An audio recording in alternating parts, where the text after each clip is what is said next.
Suspended దేవాదాయ assistant commissioner శాంతి episode లో ట్విస్టుల మీద ట్విస్టులు బయటపడుతున్నాయి. సీరియల్ ను మించి రసవత్తరంగా సాగుతోంది.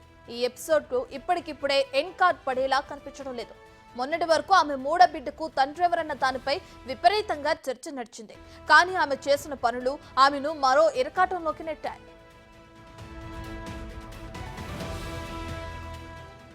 2016లో మదన్తో విడాకులు తీసుకున్నాక 2020లో సుభాష్తో పెళ్లి జరిగిందని శాంతి చెప్పారు.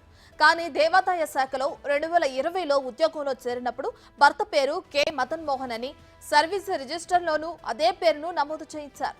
గతేడాది జనవరి 25న ప్రసూతి సెలవుల కోసం దరఖాస్తు చేసుకున్నప్పుడు కూడా భర్త పేరు మదన్ మోహన్ అనే రాశారు. కానీ ఆ విషయం ఆమె మర్చిపోయారో ఏమో.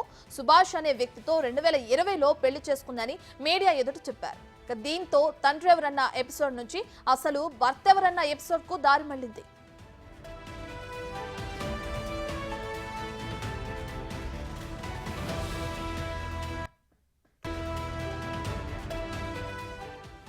విడాకులు తీసుకోకుండా రెండో పెళ్లి చేసుకోవటం ఉద్యోగి ప్రవర్తన నియమావళికి విరుద్ధం. దీనిపై 15 రోజుల్లో సమాధానం చెప్పాలని శాంతికి దేవాదాయ శాఖ కమిషనర్ సత్యనారాయణ నోటీసులు ఇచ్చారు. ఆమె తీరుతో దేవాదాయ శాఖ ప్రతిష్టకు భంగం కలిగిందని, దీనిపై వివరణ ఇవ్వాలని కోరారు. ఆమెపై కొత్తగా 6 అభియోగాలు నమోదు చేస్తూ కమిషనర్ ఆదేశాలు జారీ చేశారు.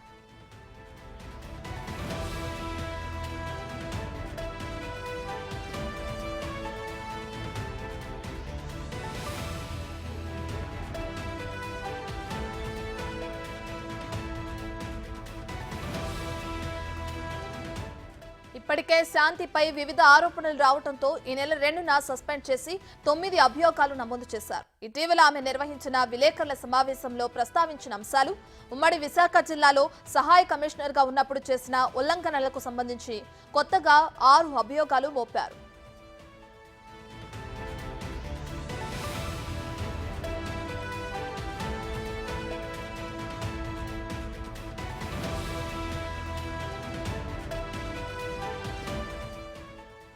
విధుల్లో చేరినప్పుడు భర్త పేరు మదన్ మోహన్ అని చెప్పి వేరొకరిని వివాహం చేసుకున్నట్లు వెల్లడించడంపై ఓ అభియోగం నమోదు చేయగా దేవాదాయ శాఖ ప్రతిష్టకు భంగం కలిగించారంటూ రెండో అభియోగం మోపారు.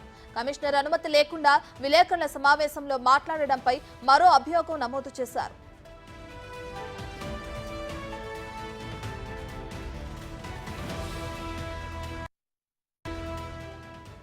ఎప్పుడు ఎలా మాట్లాడాలో మీకు బాగా తెలుసు సార్. పార్టీకి వెన్నెముక లాంటి వారంటూ ఎంపీ విజయసాయిరెడ్డి గురించి గతేడాది మే 28న ట్వీట్ చేశారని, ఇది ఆ పార్టీతో ఉన్న అనుబంధాన్ని సూచిస్తుందని, ప్రభుత్వ ఉద్యోగిగా ఇది నిబంధనలకు విరుద్ధమని అభియోగంలో పేర్కొన్నారు.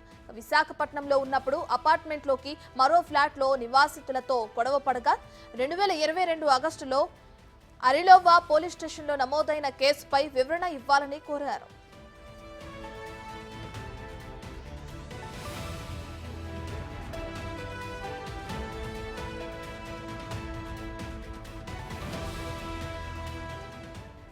అధికారం లేకపోయినా సరే ఉమ్మడి విశాఖపట్నం జిల్లా పరిధిలో అనకాపల్లిలో సిద్ధేశ్వర స్వామి ఆలయం, చోడవరంలో విఘ్నేశ్వర ఆలయం, ఓర్నేజ్ రెస్ట్ హౌస్, లంకెలపాలెం పరదేశమ్మ ఆలయం, పాయకారావుపేట పాండురంగ స్వామి ఆలయం, దారపాలెం దారమల్లేశ్వర స్వామి ఆలయాలకు చెందిన దుకాణాలు, భూముల లీజులకు 3 ఏళ్లకు బదులు 11 ఏళ్లకు రెన్యువల్ చేసేలా కమిషనర్కు ప్రతిపాదనలు పంపడం, అవి రెన్యువల్ కావడంపై వివరణ కోరుతూ అభియోగం మోపారు. ఇక వీటన్నిటిపై 15 రోజుల్లో వివరణ ఇవ్వాలన్నారు.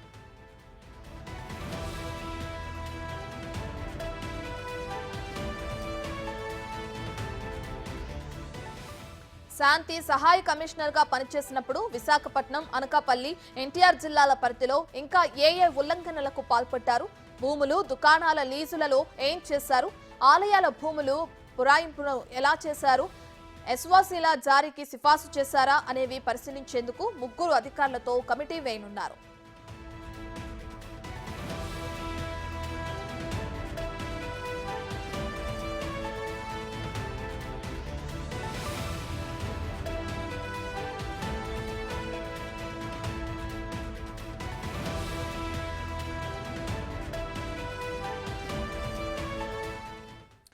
రైట్, ఇదే అంశానికి సంబంధించి మరింత సమాచారాన్ని మా ప్రతినిధి మల్లికార్జున్ ఫోన్ ఇన్ అందిస్తారు. రైట్ మల్లికార్జున్, శాంతి వ్యవహారం మనకు తెలిసిందే. అయితే ఆవిడ ప్రెస్ మీట్ పెట్టిన తర్వాత ఆవిడ పైన మరో 6 అభియోగాలను మోపడం జరిగింది. దీనికి సంబంధించి వివరణ కూడా ఇవ్వమంటున్నారు. డీటెయిల్స్ ఏంటి మల్లికార్జున్? రత్న, శాంతి ఇష్యూకు సంబంధించి రోజుకొక మలుపు తిరుగుతూనే ఉంది. భర్త ఎప్పుడైతే దేవాదాయ కమిషనర్ కు ఆయన ఫిర్యాదు చేశారో, ఫిర్యాదు దగ్గర నుంచి కూడా ఘటనలు అనేది ఒక్కొక్కటిగా చోటు చేసుకుంటూ వచ్చింది. భర్త ఫిర్యాదు మేరకు బయటకు వచ్చిన శాంతి ప్రెస్ మీట్ పెట్టడం జరిగింది. ఈ ప్రెస్ మీట్ మీద కూడా అభియోగం మోపారు. దీనికి సంబంధించి వివరణ ఇవ్వాలంటూ కూడా ఇటు దేవాదాయ కమిషనర్ తెలియజేయడం జరిగింది.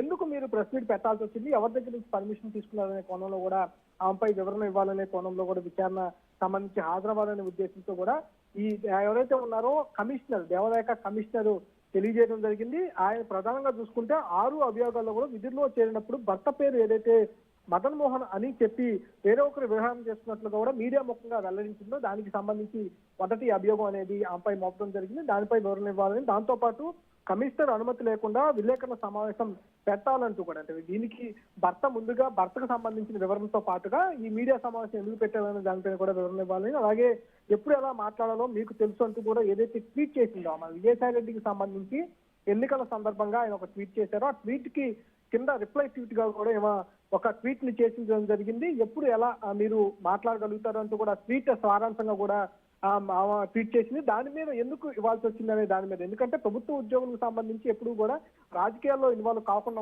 ఉంటారు. దీనికి సంబంధించి ఎందుకు ఇన్వాల్వ్ అవ్వడం వచ్చింది, ఆ ట్వీట్ ఎందుకు చేయాల్సి వచ్చింది అనే దాని మీద 3వ అభియోగం కూడా పేర్కోవడం జరిగింది. దాంతో పాటు ఇటు కమిషనర్ గా, అసిస్టెంట్ కమిషనర్ గా పనిచేసిన సమయంలో, విధులు నిర్వహించిన సమయంలో కూడా విశాఖపట్నం నివాసంలో ఉన్నప్పుడు అపార్ట్మెంట్ ఏదైతే రెంట్ గా ఉంటా ఉందో ఆ అపార్ట్మెంట్ పక్కనే ఉన్న నివాసాలతో కూడా కొన్ని గొడవలు జరిగినట్టు కూడా తెలుస్తా ఉంది. దానికి ఎఫ్ఐఆర్ కూడా నమోదైనట్టు కూడా చెప్తా ఉన్నారు. దానికి సంబంధించి వివరణ ఇవ్వాలని కూడా 4వ అభియోగంగా కూడా పేర్కొనడం జరిగింది. అలాగే శాంతి అధికారం లేకపోయినా సరే ఉమ్మడి విశాఖపట్నం జిల్లా పరిధిలో ఉన్న అనకాపల్లిలో సిద్ధేశ్వర స్వామి ఆలయానికి సంబంధించి, చోడవరంలో విఘ్నేశ్వర స్వామి ఆలయం, అలాగే హాంటెడ్ లేటెస్ట్ హౌస్ అనే దాని మీద, అలాగే లంకపాలెం పద్మేశ్వర ఆలయం, ఇట్లా కొన్ని ఆలయాలకు సంబంధించిన భూములు ఏవైతే ఉన్నాయో లీజులకు సంబంధించి ఆమె స్వయంగా సిఫార్సు చేసి వాటిని ఆ లీజుకు తీసుకునే విధంగా కృషి చేసిన వెనుక ఉన్నందుకు కూడా అభియోగం అవుతూ మోపడం జరిగింది. అది 5వ అభియోగంగా కూడా చెప్తా ఉన్నారు. దాంతో పాటు ఇంటికి 15 రోజుల్లో కూడా వివరణ ఇవ్వాలి అని చెప్పి కూడా ఆమెకి నిన్న ఇచ్చినట్టు కూడా చెప్తున్న పరిస్థితి కూడా కనిపిస్తా ఉంది. శాంతికి సంబంధించి ఒక పక్క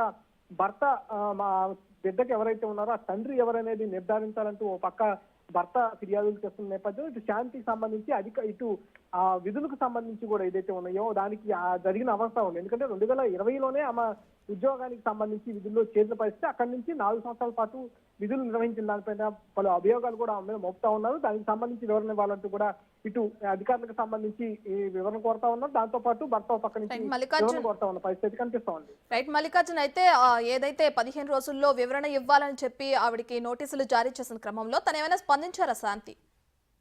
ప్రస్తుతానికైతే శాంతి స్పందించిన దాఖలాలు కూడా, ఆ ఫోన్ కూడా స్విచ్ ఆఫ్ అని కూడా వస్తున్న పరిస్థితి కూడా కనిపిస్తా ఉంది. నిన్నటి వరకు కూడా ఆమె అందరితో మాట్లాడుతూనే ఉంది, ప్రతి కాల్ కి రెస్పాండ్ అవుతున్న పరిస్థితి కూడా కనిపిస్తా ఉంది. ఈ రోజు ఉదయం నుంచే ఎవరికి రెస్పాండ్ అవ్వట్లేదనే విషయం ఒకటి వెలుగులోకి వస్తా ఉన్న పరిస్థితి కనిపిస్తా ఉంది. ఆ ఫోన్ ఏదైతే నెంబర్ రెగ్యులర్ గా వాడుతా ఉందో ఆ నెంబర్ అనేది స్విచ్ ఆఫ్ వస్తున్నట్టు కూడా చెప్తా ఉన్నారు. మరి ఆ లేఖ తీసుకున్న తర్వాత 15 రోజుల సమయం ఉంది కాబట్టి లీగల్ గా ఎలాంటి సూచనలు తీసుకునే అంశంపై కూడా సమావేశాలు కానీ అట్లాంటి వివరణలు తీసుకునే అవకాశం ఉన్నట్టు కూడా తెలుస్తా ఉన్న పరిస్థితి కూడా కనిపిస్తా ఉంది. ప్రస్తుతానికి అయితే ఆమె స్పందించే దాఖలా అయితే కనిపించట్లేదు. Right, thank you Mallikarjun.